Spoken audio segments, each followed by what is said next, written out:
Bonjour Christophe Roturier, Chief Digital Officer de Stellantis maintenant. Alors, on a un petit imprévu et vous doutez que ces choses-là doivent bien arriver puisque nous ne l'avons pas eu depuis le début, c'est que le membre du COMEX de Stellantis donc, est retenu actuellement dans une réunion importante avec Carlos Tavares et l'héritier de la famille Fiat en ce moment même, et donc il s'est excusé.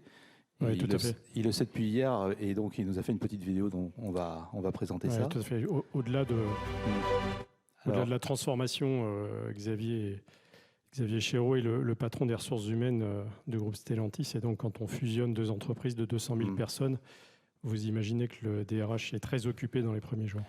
Alors, Xavier Chéreau, il est membre du COMEX, DRH, et il est le patron de la transformation digitale du groupe. Et donc, Christophe, vous travaillez dans son équipe. Le principe, c'est peut-être de demander à Xavier, qui a la gentillesse de nous faire 2 vidéos, de lui demander, dans cette période un peu historique, puisque cette fusion entre PSA et FCA, Fiat Chrysler, elle date de janvier. Oui, puis ça arrive une fois dans une carrière professionnelle. Voilà, exactement. Et donc, il nous a fait une petite vidéo parce qu'on lui a demandé, est-ce que la data a joué ou va jouer un rôle dans la fusion entre le groupe PSA et FCA, et on lui a demandé aussi, puisqu'il est DRH, comment la data peut jouer un rôle aussi dans la gestion de la crise de la Covid-19. Et voilà sa réponse. Je vous propose de voir la vidéo qu'il nous a enregistrée hier.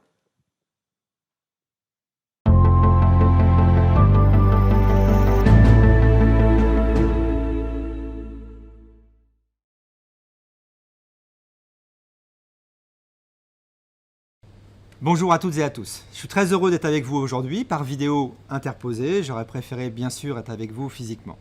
Alors oui, la data a joué un rôle fondamental dans la construction même de la préparation de Stellantis, de cette nouvelle entreprise, puisque nous avons, avec à la fois les collègues de FCA, avec les collègues de PSA, analysé l'ensemble des données et dans le strict respect des lois bien évidemment, pour pouvoir définir les synergies de Stellantis. Maintenant, nous rentrons dans une phase de construction et plus encore, l'utilisation de ces données sera stratégique et essentielle pour piloter l'entreprise de manière tout à fait pragmatique et opérationnelle. Dans ce nouvel ensemble composé de 400 000 salariés, 150 nationalités, 14 marques, donc une complexité renforcée, et c'est bien cette diversité qui représente un avantage compétitif pour l'entreprise. Et c'est bien la capacité à établir des modèles prédictifs dans un environnement éminemment compliqué, éminemment complexe, qui va nous permettre de pouvoir prendre des décisions très opérationnelles, très pragmatiques, qui vont nous permettre de pouvoir piloter l'entreprise de manière efficiente. Et puis dans un monde de plus en plus complexe, la crise sanitaire l'a démontré, nous avons su, grâce à l'exploitation des données, protéger beaucoup mieux la santé des salariés. Et ça, c'est un exemple très concret qui démontre bien que ce progrès dans l'utilisation, dans l'analyse de la data nous permet de prendre des mesures pragmatiques et de pouvoir les mettre en œuvre beaucoup plus rapidement. Sur l'exécution du business, c'est bien l'exploitation de ces données qui va nous permettre de piloter au mieux l'ensemble de nos activités.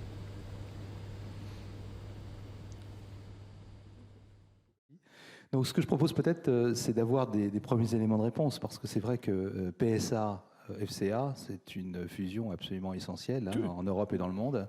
Est-ce qu'on peut donner quelques chiffres déjà pour placer un peu la situation de cette fusion qui est tout à fait exceptionnelle dans le monde automobile?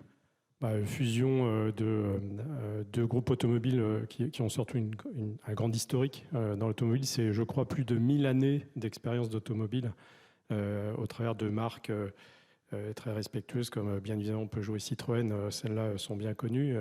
Chrysler, Jeep, Ram, Alfa Romeo, Fiat bien évidemment.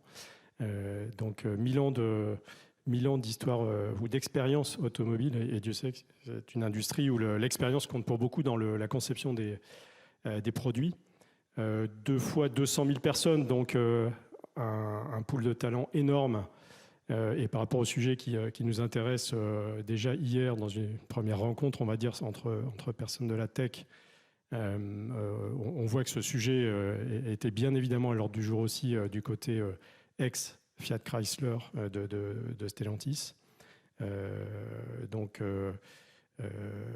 Également une entreprise très internationale avec pour nous, ex-PSA, l'intérêt de prendre pied très fortement sur le marché nord-américain. Alors, on va peut-être démarrer, si vous le permettez, par la question de l'historique de PSA en matière de data, pour revenir après sur Stellantis, si vous le permettez.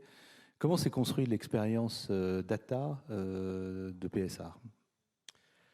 Alors, je ne vais pas être très original par rapport aux réponses que j'ai entendues depuis le début de la journée. L'expérience data de PSA, elle s'est construite dans la durée et c'est un moment qui a démarré au siècle dernier, j'ai envie de dire. L'expérience data d'un groupe de PSA, mais Stellantis, c'est la même chose. Elle existe depuis que l'informatique est arrivée dans les entreprises, depuis qu'il y a des fichiers numériques dans les entreprises. Elle existe depuis qu'il y a des statisticiens dans les entreprises. Et là aussi, c'est un métier qui n'est pas récent. Donc une expérience qui s'est construite au fil du temps. Il y a eu quelques shifts intéressants, très proches de nous. Le mot big qui s'accole à data pour donner big data.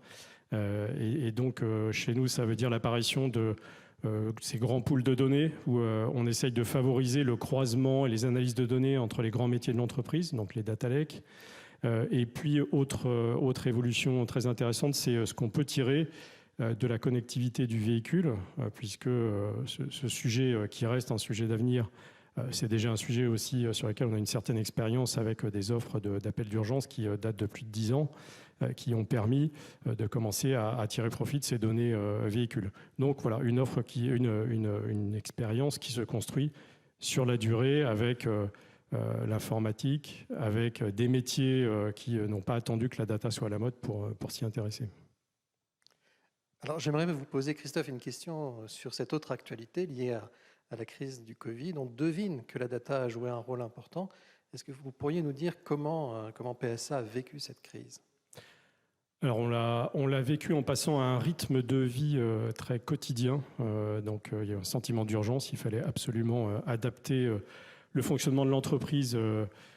J'ai envie de dire quelques jours avant le début du confinement, parce que ça s'est passé comme ça. Moi, je me souviens d'un coup de fil 2 jours avant le début du confinement pour se mettre en ordre de bataille. Et donc, la nécessité de donner au plus haut niveau de l'entreprise, parce que c'est à ce niveau-là que le pilotage est passé en quotidien, des données. Donc là, on est sur le côté reporting de la data, des données avec un max de data visualisation pour faciliter une prise de décision quasi instantanée sur tous les paramètres qui font qu'une entreprise va passer ce cap difficile sans perdre trop d'argent.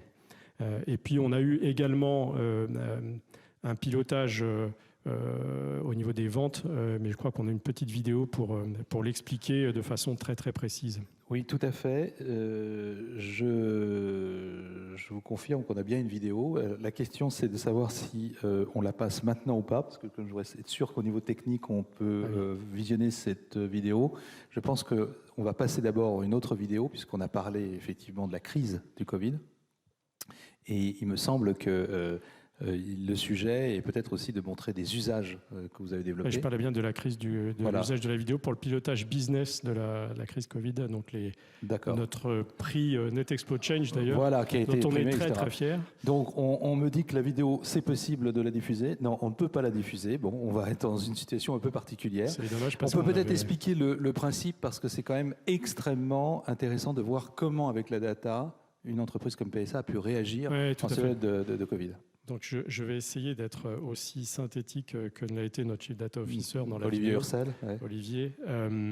Donc on était dans cette situation un peu... Ah, je vois un pouce levé sur la... Bon, on peut passer la vidéo. Alors Christophe va échapper à l'explication et je vous propose de voir la vidéo de Olivier Ursel que nous avions tournée sur ce cas emblématique de comment la data peut aider en période de crise du Covid. Je crois que c'est un très bon exemple en l'occurrence, qui va nous être expliqué par le Chief Data Officer du groupe PSA, de Stellantis maintenant, Olivier Ursel.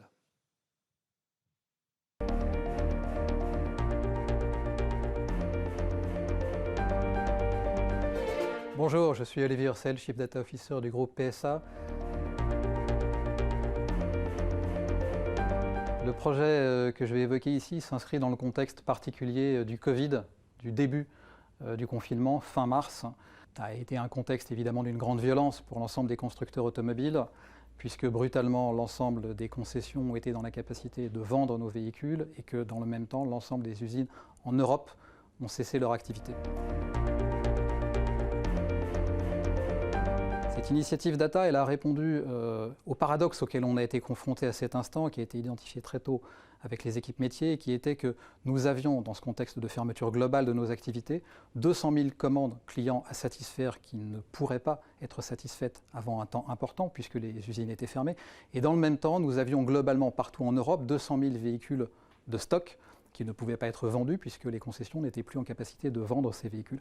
Et donc toute l'idée de l'initiative a été de réaliser des appariements, on a appelé ça des mariages, entre ces 200 000 commandes en attente et ces 200 000 véhicules de stock pour pouvoir satisfaire le plus rapidement possible les commandes clients, puisque nous étions en revanche, et nous avions le protocole sanitaire pour permettre la livraison de ces véhicules dès lors qu'on était capable d'en identifier. La clé du succès, ça a été véritablement de mettre en œuvre une interface très simple, très conviviale et surtout très tôt, c'est-à-dire dans un laps de temps de 10 jours, d'être capable de proposer un premier outil qui, dans un premier temps, s'est limité au stock constructeur, qui est le plus simple à adresser et qui a commencé à permettre de satisfaire un certain nombre de commandes clients.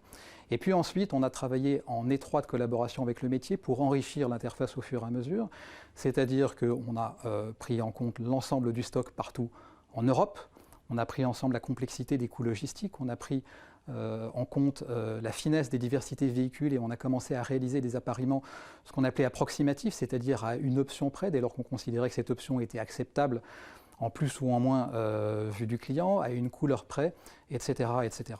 Donc on a itéré progressivement avec le métier. La clé du succès, comme je l'évoquais, c'était déjà d'être présent très tôt. Et ça, c'était la conséquence du fait que l'ensemble du socle de données qui avait été construit en matière de data management était disponible immédiatement. Donc ça nous a permis de réaliser un premier outil qui a suscité l'adhésion sur le métier très rapidement. Et puis ensuite, c'est le travail conjoint qui a permis globalement que l'ensemble des fonctionnalités livrées répondent à une attente terrain et qui soit immédiatement actionnable sur le terrain. Le bénéfice pour le client et le bénéfice pour l'entreprise a été extrêmement significatif puisque sur les 200 000 commandes que j'évoquais, plusieurs dizaines de milliers d'entre elles ont pu être satisfaites du fait de cet outil.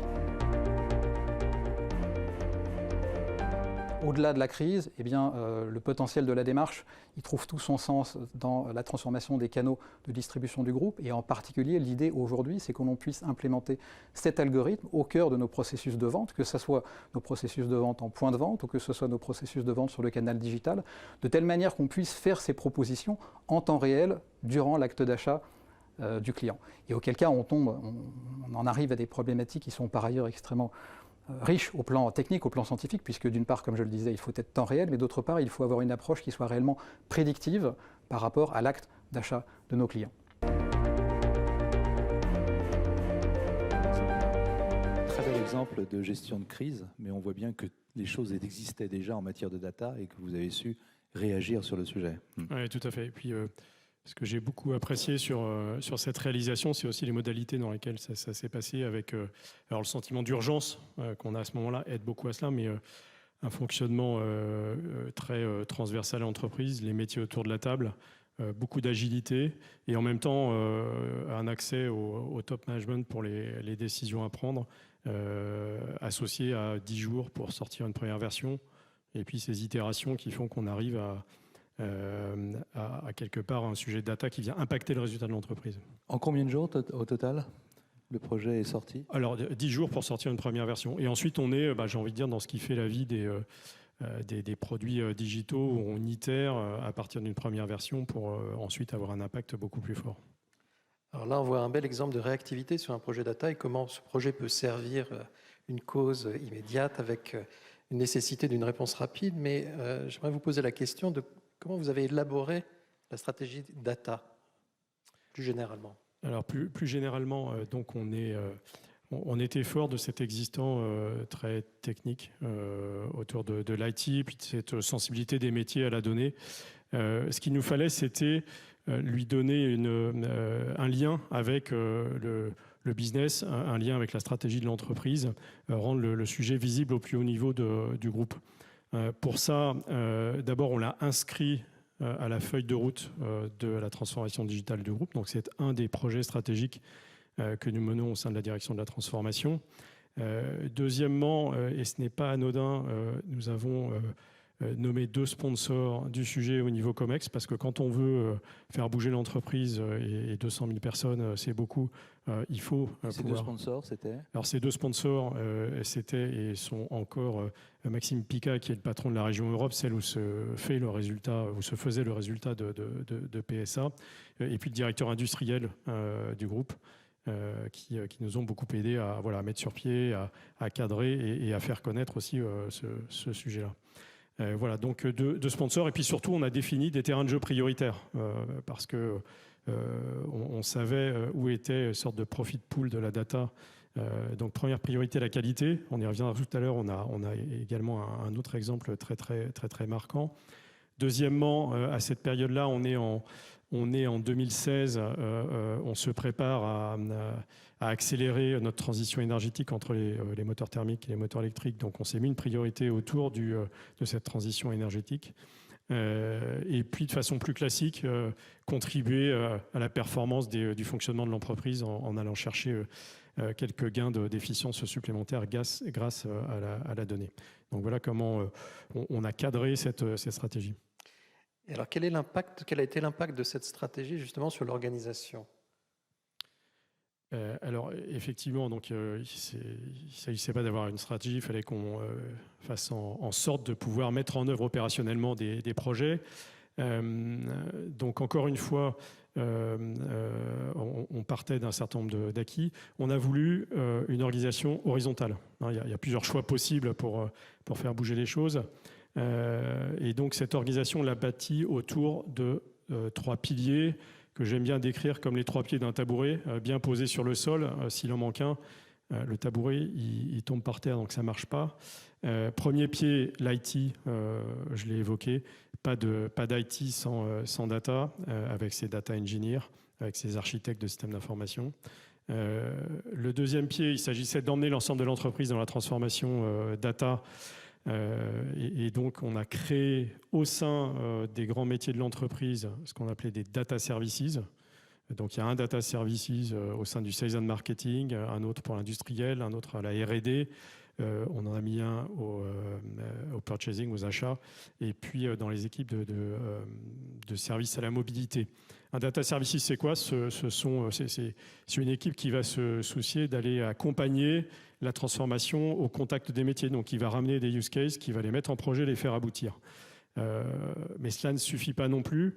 On veut franchir un gap d'expertise. Donc, il nous a fallu aussi constituer le 3e pied, le 3e pilier de notre organisation autour.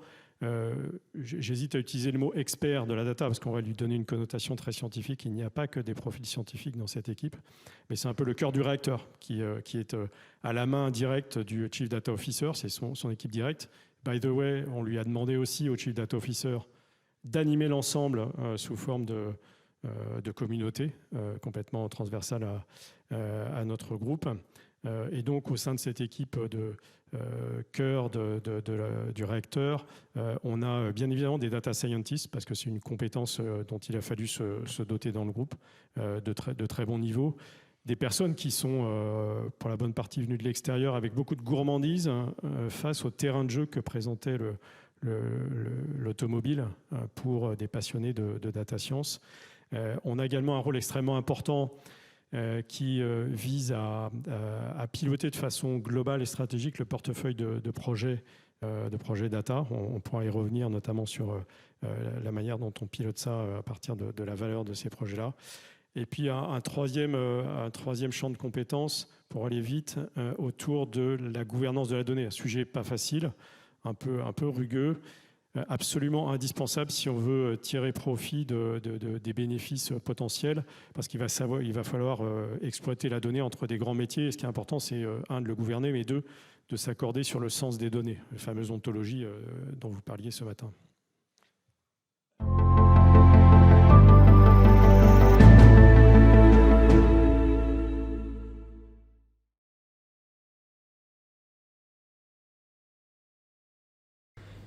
Oui, vous avez raison, la formation est un élément stratégique de la réussite du bon développement des compétences data dans l'entreprise. D'ailleurs, nous avons qualifié stratégique les compétences data pour pouvoir préparer au mieux les enjeux business de nos différents métiers. Alors cette action, nous l'avons travaillée avec un réseau d'experts avec lesquels nous avons défini un certain nombre de réponses, que ce soit des réponses en matière de formation, que ce soit des réponses en matière de recrutement externe ou que ce soit également des réponses en matière de mobilité interne. L'objectif premier, il est bien sûr de développer les compétences nécessaires à nos experts, mais au-delà de nos experts, il est nécessaire d'acculturer l'ensemble des salariés de l'entreprise et de faire de ce sujet data un réel sujet stratégique.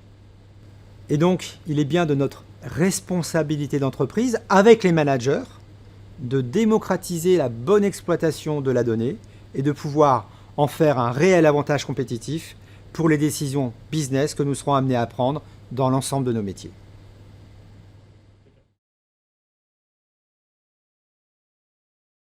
On a vu un projet data de rapprochement entre les stocks et les carnets de commandes.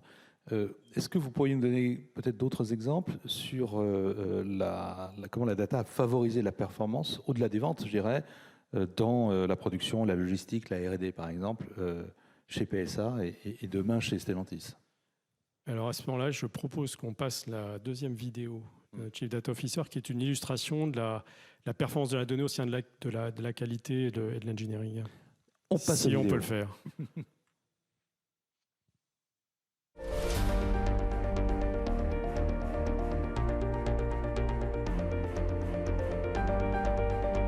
Bonjour, je suis Olivier Ursel, Chief Data Officer du groupe PSA. L'initiative data que je vais évoquer ici s'inscrit au cœur de la stratégie du groupe, puisque le groupe s'est fixé pour objectif d'être numéro 1 au sein des constructeurs généralistes en matière de qualité à horizon 2021. Et cet objectif, il est évidemment particulièrement prégnant dans le cadre de la transition de nos modèles vers le véhicule électrique. Alors la qualité, c'est un sujet de conception, c'est un sujet de validation, mais c'est aussi, et c'est le cœur de l'initiative dont nous allons parler maintenant, la capacité qu'on a à capter l'ensemble des informations techniques, l'ensemble des signaux faibles du terrain, c'est-à-dire des véhicules qui sont conduits au quotidien en situation réelle par nos clients.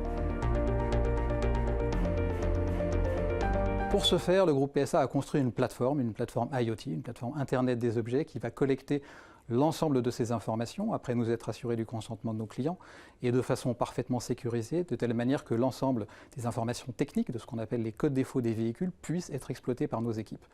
Et c'est ensuite là que réside le cœur du sujet, c'est-à-dire que les équipes qui ont vocation à analyser ces informations ne sont pas des data analystes, ne sont pas des data scientists, ce sont des ingénieurs qualité, ce sont des ingénieurs conception, ce sont des ingénieurs automobiles.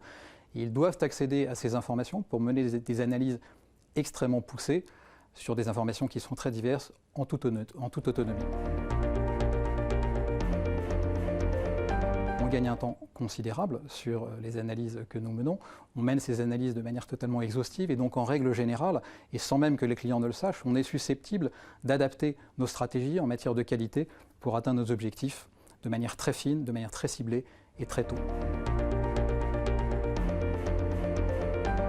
Le projet, l'initiative data, commence par la constitution d'un socle de données, c'est la plateforme IoT, et puis ensuite par une compréhension et une adaptation très fine au cas d'usage métier. Et puis ensuite, évidemment, il y a des perspectives qui sont tout à fait intéressantes, puisqu'une fois qu'on a fait ça, on peut envisager d'être prédictif, c'est-à-dire non pas de se contenter d'outiller les équipes métiers au quotidien dans leur processus lorsqu'elles ont des investigations à mener, mais d'être capable de suggérer des nouveaux sujets d'investigation, c'est-à-dire d'avoir un algorithme qui soit réellement prédictif et qui anticipe, du fait de la captation des signaux faibles, de nouveaux sujets qui puissent être des sujets d'investigation pour nos équipes de la tour de contrôle, des ingénieurs conception chez PSA.